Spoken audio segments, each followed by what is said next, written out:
Hello મિત્રો, ટાટની exam તો જે હતી 2જી તારીખે, હવે 8/8/2026, 8/8/2026 અને વાર છે શનિવાર. એટલે હવે વરસાદના કારણે પાછી ઠેલાઈ છે, તો એ બધાને પરિપત્ર તો મળી જ ગયો હશે. જે વિડીયો બનાવવાની કોઈ જરૂર નહોતી, પણ મેં તમારા માટે એક પેપર બનાવ્યું છે. વિભાગ 1, જે ગુજરાતી ભાષા સભ્યતાનું છે, તેના વિશે મેં એક વિડીયો બનાવ્યો. તેમાં નિબંધ, ચર્ચાપત્ર, પત્રલેખન, સંક્ષેપીકરણ અને 10 ટોપિક જે વ્યાકરણના છે તે પણ આવરી લીધા છે. તો હવે આપણે પહેલા નિબંધ જોઈએ. નિબંધનો વિષય છે કે પર્યાવરણ જતન આજના યુગની પ્રાથમિક જરૂરિયાત. પ્રસ્તાવના જોઈએ કે વૃક્ષો વાવો, પર્યાવરણ બચાવો, ધરતીને લીલીછમ બનાવી સુંદર બનાવો. પર્યાવરણ અને માનવ જીવન એકબીજા સાથે અવિનાભાવી રીતે જોડાયેલા છે. પરી એટલે ચોતરફ અને આવરણ એટલે ઢાંકણ. આપણી આસપાસ પથરાયેલું પ્રકૃતિનું આવરણ એટલે જ પર્યાવરણ.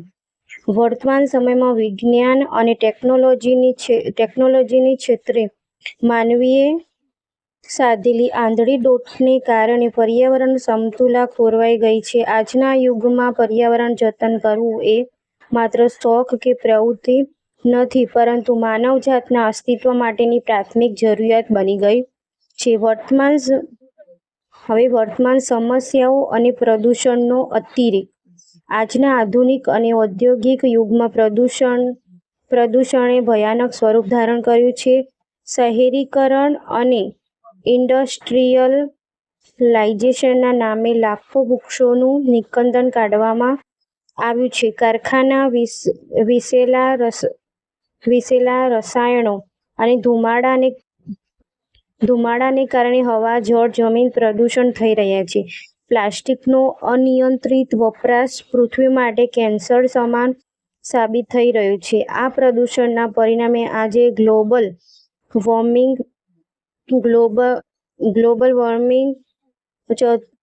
ઋતુચક્રમાં અનિયમિતતા અને ઓઝોન સ્તરના છિદ્રો જેવી વૈશ્વિક સમસ્યાઓ ઊભી થઈ છે. પર્યાવરણ સંતુલનની માનવ જીવન પર અસરો. પ્રકૃતિના શોષણની સીધી અસર માનવ સ્વાસ્થ્ય અને પશુ પક્ષીઓ પર પડી રહી છે. અસમયે આવતા પૂર, દુષ્કાળ અને વાવાઝોડા જેવી આપત્તિઓ વધી ગઈ છે. નવી બીમારીઓ અને શ્વસનને લગતા રોગોનું પ્રમાણ વધી રહ્યું છે. જો સમયસર સચેત નહીં થઈએ તો આવનારી પેઢીને આપણે સ્વચ્છ હવા, પીવાનું શુદ્ધ પાણી પણ આપી શકીશું નહીં. પર્યાવરણ જતન માટેના ઉપાયો. એની અસરો શું હતી તે લખી. હવે તેના ઉપાયો. પર્યાવરણ રક્ષણ માટે આપણે વ્યક્તિગત અને સામાજિક સ્તરે નક્કર પગલાં ભરવા પડશે. પહેલા તો વૃક્ષારોપણ. એક બાળ એક ઝાડ ની નીતિ અપનાવીને વધુમાં વધુ વૃક્ષો વાવવા અને તેનું જતન કરવું. ઉર્જાનો વિવેકપૂર્ણ વપરાશ. સૌર ઉર્જા અને પવન ઉર્જા જેવા પુનઃપ્રાપ્ય સ્ત્રોતોનો ઉપયોગ વધારવો. પ્લાસ્ટિક મુક્ત અભિયાન. સિંગલ યુઝ પ્લાસ્ટિકનો ત્યાગ કરીને કાપડની થેલીઓ વાપરવી. જળ સંચય. વરસાદી પાણીનો સંગ્રહ કરીને ભૂગર્ભ જળ સ્તર ઊંચું લાવવું. ઉપસંહાર. પ્રકૃતિ આપણી માતા છે. તેનો ઉપયોગ કરવાનો આપણને હક છે, પરંતુ તેનું શોષણ કરવાનો અધિકાર નથી. પર્યાવરણ બચાવવાની જવાબદારી માત્ર સરકારની નથી, પરંતુ દેશના પ્રત્યેક નાગરિકની છે. જો આપણે આજે પ્રકૃતિનું રક્ષણ કરીશું, તો પ્રકૃતિ આવતીકાલે આપણું રક્ષણ કરશે. વૃક્ષ એ જ જીવનનો આધાર છે. પર્યાવરણની રક્ષા એ જ સાચો સંસ્કાર છે. હવે ચર્ચાપત્ર. જંક ફૂડના વધતા પ્રભાવ અને બાળકોના સ્વાસ્થ્ય અંગે ચર્ચાપત્ર. ચર્ચાપત્રમાં જમણી બાજુ સરનામું લખવાનું છે કે ક. સરનામું પંક્તિ 1, સરનામું પંક્તિ 2, શહેર અને તારીખ. અને ડાબી બાજુ લખવાનું છે જે તંત્રીને, તો પ્રતિતંત્રી શ્રી દિવ્ય ભાસ્કર દૈનિક અમદાવાદ. વિષય: બાળકોના વધતા જંક ફૂડના વપરાશ અંગેનું ચર્ચાપત્ર પ્રકાશિત કરવા બાબતે. આદરણીય સાહેબશ્રી, ઉપરોક્ત વિષય અંગેનું ચર્ચાપત્ર આપના દૈનિકની લોકમંચ કોલમમાં જનજાગૃતિ અર્થે પ્રકાશિત કરવા નમ્ર વિનંતી છે. આભાર. લિખિતન આપનો વિશ્વાસુ અબક્ક બિડાણ ચર્ચાપત્ર.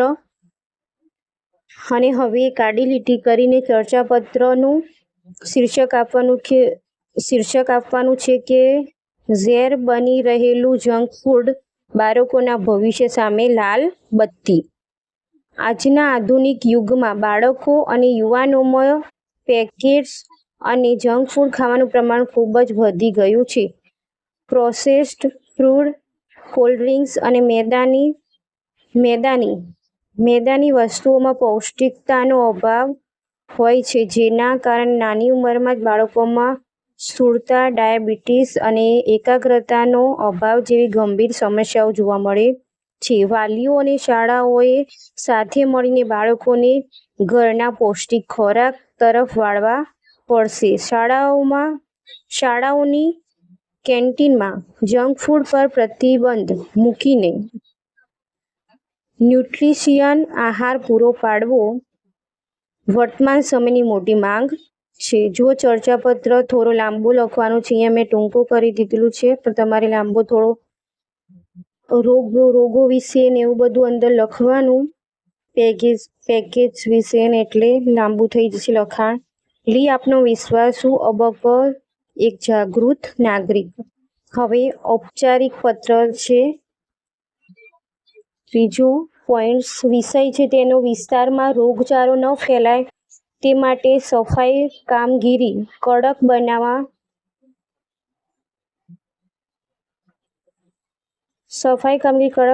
અંગે મ્યુનિસિપલ કમિશનરશ્રીને પત્ર. જમણી બાજુ સરનામું લખવાનું છે કે અબક્ક, સરનામું પંક્તિ 1, સરનામું પંક્તિ 2, શહેર, તારીખ, અને ડાબી બાજુ લખવાનું છે પ્રતિ મ્યુનિસિપલ કમિશનરશ્રી, મહાનગરપાલિકા કચેરી, અમદાવાદ. અને વિષય છે વિસ્તારમાં નિયમિત કચરા નિકાલ અને ડ્રેનેજ સફાઈ બાબતે. આદરણીય સાહેબશ્રી, સવિનય જણાવવાનું કે અમારા વિસ્તારમાં ચોમાસા દરમિયાન ગટરના પાણી ભરાઈ રહેવાની અને કચરાના ઢગલા થવાની ગંભીર મુશ્કેલી ઊભી થઈ છે. નિયમિત સફાઈ ન થવાના કારણે મચ્છરોનો ઉપદ્રવ વધ્યો છે અને રોગચાળો ફાટી નીકળવાની ભીતિ છે. આપશ્રીને વિનંતી છે કે અમારા વિસ્તારમાં રોગચાળાને અટકાવવા માટે દવાનો છંટકાવ કરવામાં આવે અને સફાઈ કામદારોને નિયમિત મોકલવાની વ્યવસ્થા કરવામાં આવે. આભાર. લિખિતન આપનો વિશ્વાસુ અબક્ક. હવે સંક્ષેપીકરણ જોઈએ. જીવનમાં સમયનું મૂલ્ય નાણાં કરતાં પણ વધુ છે. વીતેલો સમય ક્યારેય પાછો આવતો નથી. જે વ્યક્તિ સમયનું મહત્વ સમજીને આયોજનપૂર્વક કામ કરે છે તેને જ સફળતા પ્રાપ્ત થાય છે. આળસ એ મનુષ્યનો સૌથી મોટો શત્રુ છે. જે સમયનો બગાડ કરે છે એ પ્રગતિના દ્વાર બંધ કરી દે છે. સંક્ષેપીકરણ નો મૂળ ફકરો હતો, તેમાંથી શીર્ષક આપણને મળે છે કે સમયનું મહત્વ. સમય એ નાણાં કરતાં પણ મૂલ્યવાન છે. આળસ ત્યજીને સમયનું યોગ્ય આયોજન કરનાર વ્યક્તિ જ જીવનમાં પ્રગતિ કરી શકે છે. વ્યાકરણનો ગુજરાતી સજ્જતા ભાષાનો બીજો ભાગ છે વ્યાકરણ. તેમાં આપણે બે ઉદાહરણ જોઈએ તો સામાસિક શબ્દો એટલે કે સમાસ. વિદ્યા ધામ, તો વિદ્યા માટેનું ધામ, તો મધ્યમપદ લોપી સમાસ. રામ લક્ષ્મણ, રામ અને લક્ષ્મણ, તો દ્વંદ્વ સમાસ. સંધિ, જગત પ્લસ ઈશ, જગદીશ. સત પ્લસ જન, સજ્જન. શારીરિકની જોડણી અને આશીર્વાદની જોડણી પહેલા છે સાચી જોડણી છે અને બીજી આશીર્વાદની પણ સાચી જોડણી છે. કહેવત: પારકી આશા સદા નિરાશ. બીજા પર આધાર રાખવાથી નિરાશા જ મળે છે. ઉતાવળે આંબા ન પાકે. ધીરજ રાખવાથી જ સારું પરિણામ મળે. હવે રૂઢિપ્રયોગ: આંખ ઉઘડવી તો ભાન થવું. વાક્ય: મોટું નુકસાન થયા પછી જ રમેશની સાચી આંખ ઉઘડી. દિલ જીતી લેવું તો વશ કરી લેવો અથવા તો ખુશ કરવું. વાક્ય: બાળકે તેના નમ્ર વર્તનથી સૌના દિલ જીતી લીધા.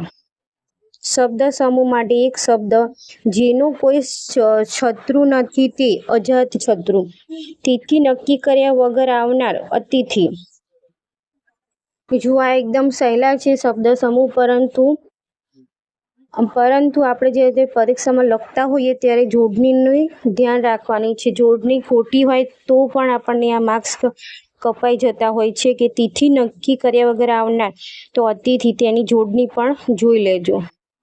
અલંકાર ઓળખાવો. હરિનું મુખ કમળ જેવું સુંદર છે તો ઉપમા અલંકાર. આની અંદર જેવું શબ્દ આવે છે જે શબ્દ છે એના ઉપરથી આપણે કહી શકીએ કે આ ઉપમા અલંકાર છે. હરિનું મુખ તો જાણે કમળ. જાણે શબ્દ આવ્યો એટલે આપણે અલંકાર ઉત્પ્રેક્ષા અલંકાર આવશે. વાક્ય શુદ્ધિનું જોઈએ. પહેલું છે કે અહીંયા તાજું ગાયનું દૂધ મળે છે. પણ શુદ્ધ વાક્ય એવું છે કે અહીં ગાયનું તાજું દૂધ મળે છે. અશુદ્ધ વાક્ય: તો ગાંધીજીએ દેશ માટે પોતાનું જીવન સમર્પિત કરી દીધા. તો દીધાની હવે દીધું આવશે. ગાંધીજીએ દેશ માટે પોતાનું જીવન સમર્પિત કરી દીધું. હવે છે કર્મણીનું કર્તરીમાં. રમેશથી કાવ્ય વંચાય છે. તો કર્તરી થશે રમેશ કાવ્ય વાંચે છે. ભાવે વાક્ય છે કે મહેશથી જોરથી હસાયું. તેનું આપણે કર્તરીમાં ફેરવવાનું છે કે મહેશ જોરથી હસ્યો. હવે છે છંદ: અસત્યો મોહેથી પ્રભુ પરમ સત્ય તું લઈ જા. શિખરણી છંદ, જેના અક્ષર 17 અક્ષર છે અને તેનું બંધારણ છે ય મ ન સ ભ લ ગા. અને બીજું છે બેસી ખાટે પિયર ઘરમાં જિંદગી જોઈ સારી. તેના 17 અક્ષર છે. મંદાક્રાંતા છંદ છે, 17 અક્ષર છે અને તેનું બંધારણ છે મ ભ ન ત ત ગા ગા. તો આ હતું તમારું ગુજરાતીનું પહેલું પેપર. તે પૂર્ણ થાય છે અને કાલે મળીએ નવા વિડીયો.